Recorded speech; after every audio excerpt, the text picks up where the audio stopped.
अस्सलामुअलैकुम dear students, मैं बशीर अहमद मुबशिर, आपका मैथमेटिक्स टीचर।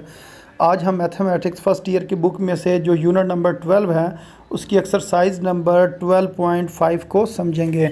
तो 12.5 जो एक्सरसाइज है, इसका जो सबसे पहला क्वेश्चन है वो कुछ इस तरह, सॉल्व द ट्राइएंगल, कि आपने ट्राइएंगल ABC एक है उसको आपने सॉल्व करना है। तो इस के अंदर जो हमारे पास गिवन चीज़ें हैं वो ये हैं, एक B की वैल्यू गिवन है, एक C की वैल्यू गिवन है, और उसके अलावा एक हमारे पास एंगल जो है वो गिवन है। तो इसके अंदर अगर हम देखें तो हमारे पास दो जो हैं वो साइड्स हैं ट्राइएंगल की, और एक सिर्फ हमारे पास क्या है जी, एंगल है। तो इससे जो पिछली एक्सरसाइज थी उसके अंदर क्या होता था कि दो एंगल्स गिवन होते थे और एक साइड गिवन होती थी, लेकिन अब इन्होंने इस क्वेश्चन के अंदर उल्ट कर दिया कि दो साइड एंगल्स देने की बजाय इन्होंने दो साइड्स दे दी हैं, और दो एंगल की बजाय एक एंगल उन्होंने क्वेश्चन में बताया, और बाकी वो कह रहे हैं आपने ट्राइएंगल को सॉल्व करना है। तो ट्राइएंगल को सॉल्व करने का मतलब ये होता है कि आपने तीन जो साइड्स हैं वो पूरी करनी है और तीन जो एंगल्स हैं उनको पूरा करना है, यानी कि तीन साइड्स और तीन एंगल्स हमने मुकम्मल करने होते हैं। ये टोटल हो जाते हैं छः में से तीन चीज़ें हमारे पास हैं और बाकी तीन चीज़ें हमने निकालनी है। तो ऐसे जो क्वेश्चन हैं उनको सॉल्व करने का इधर तरीका बताया हुआ है कि दो तरीके हैं। नंबर एक, आपने लॉ ऑफ कोसाइन को इस्तेमाल कर लें और उसके बाद लॉ ऑफ साइन को इस्तेमाल कर लें। तो पिछली एक्सरसाइज में आपने लॉ ऑफ जो साइन है इसको आपने समझा था कि किस तरह करते हैं। अब ये जो हमने एक्सरसाइज करनी है इसके अंदर मैं आपको लॉ ऑफ कोसाइन के बारे में भी पहले बता दूंगा कि लॉ ऑफ कोसाइन क्या होता है और उसका फार्मूला क्या, और किस तरीके से हमने वैल्यूज़ जो है ना वो निकालनी होती हैं। दूसरा जो तरीका है ना इस एक्सरसाइज को सॉल्व करने का वो ये है कि आपके पास आपने सबसे पहले लॉ ऑफ टेंजेंट को अप्लाई करना है और उसके बाद लॉ ऑफ साइन को अप्लाई करना है। तो इस एक्सरसाइज में आपके लिए दो नई चीज़ें हैं। नंबर एक, लॉ ऑफ कोसाइन, नंबर दो, लॉ ऑफ टेंजेंट। और लॉ ऑफ साइन हमने पहले किया हुआ है, तो हम कुछ क्वेश्चन जो है ना पहले मेथड से करेंगे और कुछ क्वेश्चंस को हम ये जो सेकंड मेथड है इस मेथड से सॉल्व करेंगे। तो अगर पेपर में वो ये बाज़ बता भी देते हैं कि आपने पहले लॉ ऑफ टेंजेंट इस्तेमाल करना है फिर लॉ ऑफ साइन इस्तेमाल करना है, अगर वो ये कहें तो फिर आपने लाजमी दूसरे ही मेथड से क्वेश्चन को सॉल्व करना है। तो अगर वो ये ना कहें तो फिर आपने फ़र्स्ट मेथड से सॉल्व करना है, क्योंकि जो फर्स्ट मेथड है वो दूसरे मेथड की निस्बत ज़्यादा आसान है। अच्छा, अब इस क्वेश्चन को जो सॉल्व करना है उसके बारे में मैं आपको बता देता हूँ कि लॉ ऑफ जो कोसाइन जिसकी बात हो रही थी वो क्या होता है। मसलन अगर आप इधर लिखते हैं ना ए स्क्वायर, यानी कि इज़ इक्वल टू के इस तरफ क्या लिखा, ए स्क्वायर, तो फिर आपने याद रखना है कास के साथ आपने क्या लिखना है, अल्फ़ा लिखना है। अगर होता है ना बी स्क्वायर तो फिर आपने कास जो लास्ट के ऊपर लिखा हुआ है उसके साथ बीटा लिख देना था। अगर होता सी स्क्वायर तो कास के साथ क्या लिख देना था, गैमा लिख देना था। अब ए स्क्वायर तो हमने लिख लिया, अब बाकी क्या चीज़ बची, अब बाकी जो हमारे पास चीज़ें बचनी है ना वो बी और सी हैं। तो आपने लिखना है बी का स्क्वायर प्लस सी का स्क्वायर, फिर इसमें आपने याद रखना है दरमियान में माइनस लगाना है और फिर लिखना है -2, और फिर आपने लिखना है बी सी, यानी कि फर्स्ट टर्म और सेकंड टर्म। और ये क्योंकि लॉ ऑफ कोसाइन है इस वजह से इस जगह पर क्या आएगा, काज आएगा। तो हम कहेंगे जो हमारे पास ए स्क्वायर है ये बराबर होता है बी स्क्वायर के प्लस सी स्क्वायर के -2 बी सी कास अल्फ़ा, यानी कि इस चीज़ के बराबर होता है। अगर मैं कहूँ आपने फार्मूला बनाना है बी स्क्वायर का, तो फिर इसके अंदर हमें क्या चेंजिंग करनी पड़ेगी, हम कहेंगे जो बी स्क्वायर है ना ये किसके बराबर होगा, ये बराबर होगा, तो लास्ट में क्या लिखेंगे, बी स्क्वायर है तो इधर कास बीटा लिखेंगे और इधर फिर लिखेंगे ए स्क्वायर, फिर लिखेंगे प्लस सी स्क्वायर, फिर -2AC, यानी कि ये जो चीज़ होती है ना बगैर स्क्वायर के इधर लिखते हैं और इसको बगैर स्क्वायर के इस जगह पर लिख देते हैं।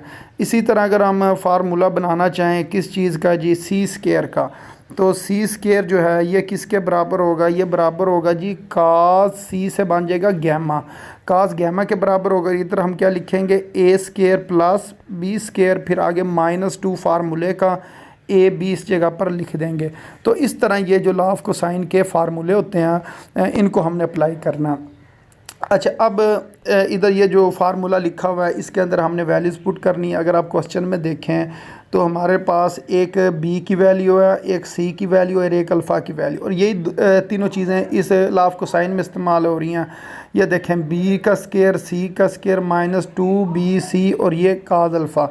तो ये जो काज अल्फ़ा की वैल्यू इधर आ जाएगी और बी की वैल्यू इधर आएगी और इस जगह पर आएगी। इसी तरह जो सी की वैल्यू है इसको भी हम दो जगह पर लिख सकते हैं, एक इधर भी लिख लेंगे और एक इस जगह पर भी लिख लेंगे। तो वैल्यूज़ पुट करनी है, उसके बाद फिर कैलकुलेटर का काम है। मसलन अब इस जगह पर लिखा हुआ है जी 45 का स्केयर, 45 का स्केयर करें तो 2052 आ जाता है। 34 का स्केयर करेंगे वो 1156 आ जाएगा। इसी तरह 2 को जब 45 से मल्टीप्लाई करेंगे फिर 34 से मल्टीप्लाई करेंगे तो 3060 इसका आ जाएगा। और जो काज 52 डिग्री है वो बराबर होता है 0.6157 के बराबर होता है। तो अब आपने क्या करना है जी, इस जगह पर इन दो चीज़ों को पहले हम ऐड कर लेते हैं, ये आंसर आ जाएगा। फिर इन दोनों चीज़ों को मल्टीप्लाई करेंगे, ये आंसर आ जाएगा। बीच में माइनस लिखा हुआ है, इस जगह पर इधर हमने माइनस लिख देना। जब इस टर्म में से ये जो दूसरी टर्म है इसको माइनस करेंगे तो ये आंसर आएगा। फिर इसका हम स्क्वायर रूट लेंगे, यहाँ से हमारे पास ए का जवाब आ जाएगा। अच्छा, अब हमने बाकी कौन सी चीज़ निकालनी है? ए का तो हमने जवाब निकाल लिया। अब हमने ना बीटा और गैमा मालूम करना है, क्योंकि क्वेश्चन के अंदर अल्फ़ा गिवन है, पीछे दो चीज़ें रह गई हैं, बीटा और गैमा। और इधर ए यानी कि बी और सी गिवन था और ए हमने फाइंड करना था, ए हमने फाइंड कर लिया। अच्छा, अब हमने लॉ ऑफ साइन लिखना है। लॉ ऑफ साइन क्या होता है? A over sine alpha is equal to b over sine beta. अब इसको हम क्रॉस मल्टीप्लाई कर लेते हैं, ये इधर आ जाएगा और ये इधर आ जाएगा। अच्छा, इसके बाद वैल्यूज़ पुट कर लो और बाद में ये जो ए की वैल्यू इधर मल्टीप्लाई हो रही है इस साइड पर आकर डिवाइड हो जाएगी। और उसके बाद इसका जो आंसर आएगा ये वाला साइन दूसरी तरफ जाकर साइन इनवर्स हो जाएगा, फिर हमारे पास बीटा का आंसर निकल आएगा। तो इस जगह पर अभी मैं आपको दिखाता हूँ ये किस तरीके से क्वेश्चन किया हुआ है। तो ये देखें, ये उसी तरह जिस तरह मैं आपको बता रहा था, ए इधर आकर डिवाइड हो गया, फिर आपने इन तीनों चीज़ों की वैल्यूज़ पुट की, बी की वैल्यू पुट की, अल्फ़ा की वैल्यू पुट की, ए की वैल्यू पुट की। तो फिर इन तीनों को सॉल्व करने से ये आंसर आ गया, यानी कि साइन बीटा इसके बराबर है। फिर ये जो साइन है इसने दूसरी तरफ आकर साइन इनवर्स हो जाना। Beta is equal to sine inverse, आगे ब्रैकेट में लिखेंगे 0.9847। जब इसका साइन इनवर्स लेंगे तो ये आंसर आ जाएगा। तो साइन इनवर्स लिया किस तरह जाता है? कैलकुलेटर के ऊपर ना इस साइड पर अगर आप देखेंगे ना, ऊपर एक बटन बना होगा शिफ्ट का बटन दबाकर अगर आप साइन वाला बटन दबाएंगे तो आपके पास क्या आ जाएगा? साइन इनवर्स आ जाएगा। तो इसका जवाब आ गया जी 79.97। तो ये आलमोस्ट इक्वल टू 80 डिग्री है, इसको हमने 80 डिग्री के बराबर लिख लिया। उसके बाद ये बहुत आसान तरीका होता है तीसरा एंगल निकालने का। अगर हमारे पास दो एंगल हों तो तीसरा एंगल इस तरीके से निकलता है, alpha plus beta plus gamma is equal to 180 degree. अब यहाँ माइनस अल्फ़ा और माइनस बीटा करेंगे और यहाँ वैल्यूज़ पुट करेंगे। अल्फ़ा की जगह पर 52 डिग्री जो क्वेश्चन में गिवन था, और बीटा जो भी हमने निकाला है 80 डिग्री, इसको पुट करेंगे। यहाँ से हमारे पास गैमा का आंसर निकल आएगा 48 डिग्री। तो ये जो तीन वैल्यूज़ हैं जो हमने निकालनी थी, मसलन क्वेश्चन के अंदर जो हमारे पास गिवन चीज़ें थी वो थी बी, सी और हमारे पास अल्फ़ा की वैल्यू गिवन थी। और बाकी जो तीन चीज़ें हैं वो हमने फाइंड कर ली हैं, ए भी फाइंड कर लिया है, बीटा भी फाइंड कर लिया और गैमा भी फाइंड कर लिया है। तो इस तरह हम कहेंगे हमने ट्रायंगल को क्या कर लिया जी? सॉल्व कर लिया। अच्छा, इससे अगला क्वेश्चन भी सेम इसी तरह ही होना। इस क्वेश्चन के अंदर भी अगर हम देखें तो हमारे पास कौन कौन सी वैल्यू है जी? बी की वैल्यू है, सी की वैल्यू और अल्फ़ा की वैल्यू है। तो इसका मतलब जो लॉ ऑफ साइन को साइन लगेगा वो होगा जी a square is equal to b square plus C square minus 2bc cos alpha. इधर आपने b की वैल्यू पुट की और इस जगह पर भी आपने b की वैल्यू पुट कर दी। उसके बाद आपने वैल्यू पुट करनी है जी c की, इधर c की वैल्यू पुट की, इधर c की वैल्यू पुट की। उसके बाद आपने वैल्यू पुट करनी है जी अल्फ़ा की, तो ये अल्फ़ा की वैल्यू आ गई। सेम बिल्कुल पिछले क्वेश्चन की तरह आपने इसको क्या करना है जी? कैलकुलेटर से सॉल्व करना। मसलन पहले इनका आप स्केयर ले लें, ये आंसर आता जाएगा और उसके बाद इन तीन चीज़ों को मल्टीप्लाई करें, ये जवाब आएगा। और काज 38 डिग्री 20 मिनट का ये आंसर आएगा। अब इन दोनों को ऐड करेंगे, ये आंसर आ जाएगा। इन दोनों को मल्टीप्लाई करेंगे, ये आंसर आ जाएगा। फिर माइनस करें, ये आंसर आ जाना। फिर दोनों तरफ स्क्वायर रूट ले लें और यहाँ से हमारे पास एक आंसर निकल आएगा। उसके बाद हमने लॉ ऑफ जो साइन है उसको अप्लाई करना। हम कहेंगे a over sine alpha is equal to b over sine beta. इसको क्रॉस मल्टीप्लाई किया, ये चीज़ जो है इस जगह पर आ जाएगी, ये वाली इधर आ जाएगी। तो उसके बाद हमने जिस एंगल को मालूम करना है यानी कि बीटा को मालूम करना है, वो वाला साइन बीटा एक तरफ रहने देंगे और बाकी जो इसके साथ ए मल्टीप्लाई हो रहा था इधर आके डिवाइड हो जाएगा। बी अल्फ़ा और ए की वैल्यू पुट करेंगे, ये आंसर आ जाएगा। फिर ये हमारे पास साइन बीटा का आंसर आया। तो आपने सिर्फ बीटा को इधर रहने देना है और ये जो साइन है इसको दूसरी तरफ ले जाना, दूसरी तरफ जाकर ये साइन इन्वर्स हो जाएगा। तो साइन इन्वर्स ये जो रकम है ये किसके बराबर आ जाएगी 30.44। तो इसको अगर आप कन्वर्ट करेंगे डिग्री में, यानी कि कैलकुलेटर के ऊपर बटन बना होता है डिग्री का, उसको दबाएंगे तो ये हमारे पास 30 डिग्री 26 मिनट में आंसर आ जाएगा। अब हमारे पास दो एंगल निकल आए हैं। तीसरा एंगल निकालने के लिए हम यही फार्मूला लगाएंगे, alpha plus beta plus gamma is equal to 180 degree और गैमा बराबर 180 minus alpha minus beta, minus यानी कि अल्फ़ा और बीटा की आपने वैल्यू पुट करनी है, यहाँ से गैमा का आंसर निकल आएगा। तो इस तरह हमने बीटा गैमा यानी कि ये जो दो चीज़ें थी इसके हमने आंसर ख़ुद निकाल लिए। और उसके अलावा जो क्वेश्चन के अंदर चीज़ थी अननोन थी जिसको हमने मालूम करना था वो कौन सी है, अगर आपको इस जगह पर मैं दिखाऊं तो वो थी ए की वैल्यू। तो ए का हमने ए की वैल्यू भी इस तरह निकाल लिया। अच्छा, अब उससे जो नेक्स्ट क्वेश्चन है उसको भी सेम इसी तरह ही सॉल्व करना है। ये ए की वैल्यू है, ये बी की वैल्यू है और ये गैमा की वैल्यू है। इसका मतलब सी स्केयर वाला फार्मूला लगना, c square is equal to A square plus b square minus 2a because gamma, ये गैमा की वैल्यू पुट कर दी। बाकी आपने जो ए है इधर वैल्यू पुट करेंगे, इस जगह पर वैल्यू पुट करेंगे। उसके बाद आपने बी की वैल्यू पुट करनी है, इधर वैल्यू पुट हो जाएगी, इधर वैल्यू पुट हो जाएगी। सेम पिछले क्वेश्चन की तरह इसने सॉल्व हो जाना और यहाँ से आपके पास जो सी का आंसर है वो इस तरीके से निकल आएगा। जब ये वाला आंसर निकल आए इसके बाद हमने क्या करना है जी, लॉ ऑफ साइन जो है ना उसको अप्लाई करना है। तो हम कहेंगे B over sine beta is equal to C over sine gamma इस चीज़ के बराबर है। फिर इसको क्रॉस मल्टीप्लाई कर लिया, क्रॉस मल्टीप्लाई करने के बाद हमने साइन बीटा को एक तरफ रहने दिया, बाकी इसको सॉल्व किया। फिर ये जो साइन है दूसरी तरफ आकर साइन इन्वर्स हो जाएगा। साइन इन्वर्स ब्रैकेट में लिखें 0.9659, तो यहाँ से इसका जो आंसर है वो कितना आ जाएगा 75 डिग्री। जब दो हमारे पास एंगल निकल आए तो तीसरा जो एंगल है वो हम इस तरीके से निकाल सकते हैं, alpha plus beta plus gamma is equal to 180 degree. यहाँ से हमारे पास बीटा की वैल्यू 75 और गैमा की वैल्यू 60 पुट करने से अल्फ़ा की वैल्यू कितनी आ जाएगी 45 आ जाएगी। तो इस तरह हमने ए मालूम कर लिया, यानी कि कौन कौन सी चीज़ मालूम की है। एक हमने सी की वैल्यू फाइंड की है, फिर हमने अल्फ़ा और बीटा की वैल्यू फाइंड कर लिया। दूसरा तरीका भी है, यानी कि आपने जो अल्फ़ा की वैल्यू निकालने के लिए आप यूँ भी कर सकते थे, आप एक दफ़ा दोबारा लगा लेते law of sine, A over sine alpha is equal to C over sine gamma. इसको अंदर वैल्यूज़ पुट करके इसको रीअरेंज करके मसलन ए की वैल्यू, गैमा की वैल्यू और सी की वैल्यू पुट करके ये आंसर आ जाना था। फिर ये साइन दूसरी तरफ आकर साइन इन्वर्स हो जाना था, जिस टाइम आपने इसके ब्रैकेट के अंदर 0.2588 को पुट करना था। यहाँ से हमारे पास अल्फ़ा की वैल्यू आ जानी थी 15 डिग्री। तो इस तरीके से भी हम इसको मालूम कर सकते थे।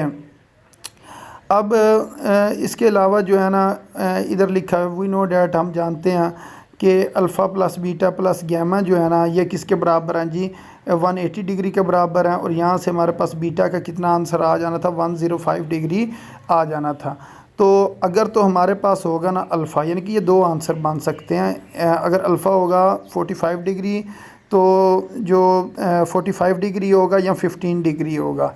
इसी तरह जो बीटा है ना वो या तो 75 डिग्री आएगा या 105 डिग्री आएगा। तो आपने देख लेना कि आपकी किताब के पीछे अगर तो ये वाला जवाब है 15 डिग्री और 105 डिग्री, तो फिर आपने ये क्वेश्चन किस तरह करना है, लॉ ऑफ साइन को ही दोबारा लगा कर लेना। तो दोनों मेथड ठीक है, जिस मेथड से आप मर्ज़ी इसको सॉल्व कर लें। अच्छा, उसके बाद जो इससे नेक्स्ट क्वेश्चन है जो क्वेश्चन नंबर 4 है, इसको अगर हम सॉल्व करें तो इसके अंदर वो यही बात कर रहे हैं, आपके पास ए की वैल्यू है, सी की वैल्यू और बीटा की वैल्यू। अगर बीटा की वैल्यू होगी तो बी स्केयर वाला फार्मूला लगेगा, B square is equal to A square plus C square minus 2ac cos beta. अब इसके अंदर आपने वैल्यूज़ पुट करनी है, ए की वैल्यू पुट कर लो, सी की वैल्यू पुट कर लो और उसके बाद आप बीटा की वैल्यू पुट कर लो। ये वैल्यूज़ पुट करने से आपके पास बी का जवाब जो है ना वो 4 आ जाएगा। उसके बाद लॉ ऑफ साइन सेम उसी तरह लगाना है जिस तरह इनसे पिछले क्वेश्चन के अंदर हमने किया। A over sine alpha is equal to b over sine beta. यहाँ से हम साइन अल्फ़ा वाली रकम एक तरफ रहने देंगे, बाकी रकमें इधर आ जाएंगी। इधर ए बीटा और छोटे बी की वैल्यू पुट करेंगे तो ये आंसर आ जाएगा 0.4443। तो ये जो साइन है ये दूसरी तरफ आकर साइन इन्वर्स हो जाएगा। और फिर जिस टाइम हम इसका ये वैल्यू लेंगे तो यहाँ से हमारे पास अल्फ़ा की जो वैल्यू है वो कितनी आ जाएगी 26 डिग्री और 23 मिनट जो है ना वो आ जाएगी। अब हमें पता है हमारे पास दो एंगल हो गए हैं, तो जो तीसरा एंगल है ना वो हम इसी फार्मूले से निकालेंगे जिससे पहले निकालते हैं alpha plus beta plus gamma is equal to 180 degree. तो इस तरह हमने अल्फ़ा और बीटा की वैल्यू पुट करनी है। जब अल्फ़ा और बीटा की वैल्यू पुट करके माइनस करेंगे तो गैमा की ये वैल्यू आ जाएगी। अच्छा, इस तरह ये जो क्वेश्चन है ना इन्होंने सॉल्व होना है। अब इसके बाद जो क्वेश्चन नंबर 5 है इसको देख लेते हैं। क्वेश्चन नंबर 5 के अंदर भी ए की वैल्यू गिवन है, बी की वैल्यू गिवन है और गैमा की वैल्यू गिवन है।